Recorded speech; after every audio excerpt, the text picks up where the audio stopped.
আসসালামু আলাইকুম ভিউয়ার্স, কেমন আছেন? আমি আপনাদেরকে একটি কামিজ কাটিং করে দেখাচ্ছি। প্রথমে আমি কামিজটি 4 ভাঁজ করে নেব।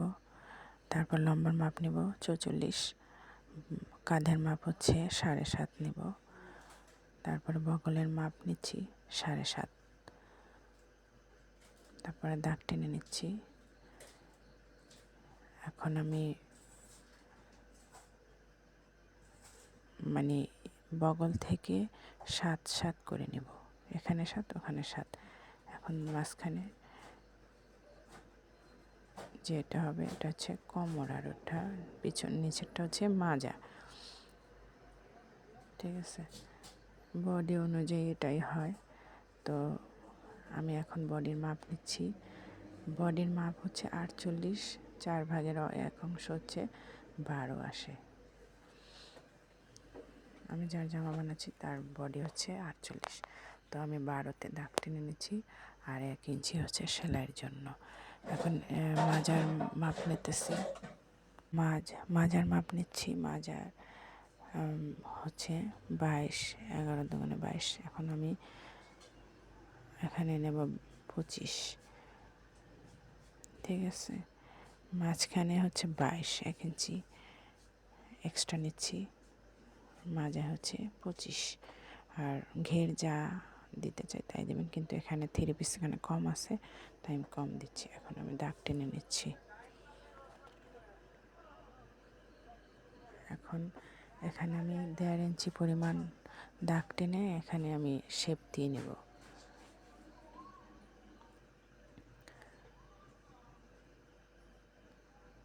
এখন আমি স্কেলের শেপ কার্ডের সাহায্যে আমি শেপ করে নিচ্ছি এবং মার্ক করে নিচ্ছি।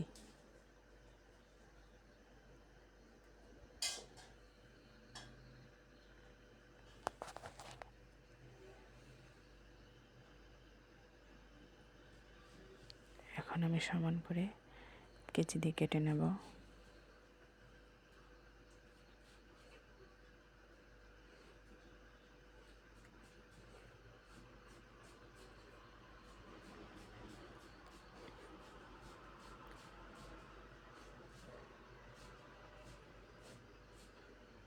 তারপরে আমি এখানে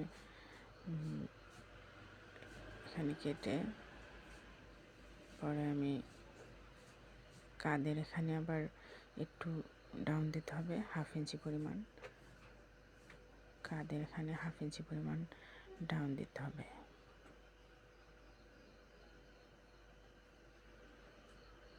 তারপর আমি কেটে নিচ্ছি। এখানে আমি গলা বসাবো, তাই একটু চাগান দিয়ে নিচ্ছি। আর এখানে আমি যে বডি মাপ দিয়েছি সেখানে আমি সেলাইয়ের সুবিধার্থে চাগান দিয়ে নিচ্ছি।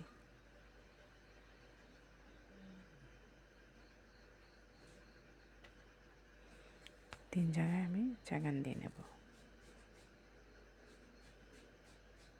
এখন আমি হাতা কাটছি। হাতাটাকে ভাঁজ করে নিলাম, 2টা হাতা একসাথে। এখন হাতাটা লম্বা হচ্ছে 16, আর এখান থেকে লম্বা হচ্ছে 16, মোহরি হচ্ছে 6। মোহরিটা হচ্ছে 6, আর এখান থেকে নিচ থেকে আমি 3 ইঞ্চি পরিমাণ ডাউন দেব।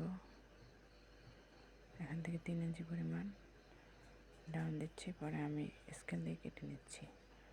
স্কেল দিয়ে শেপ কাট দিয়ে আমি শেপ দিয়ে নিচ্ছি, তারপরে আমি কেটে নিচ্ছি।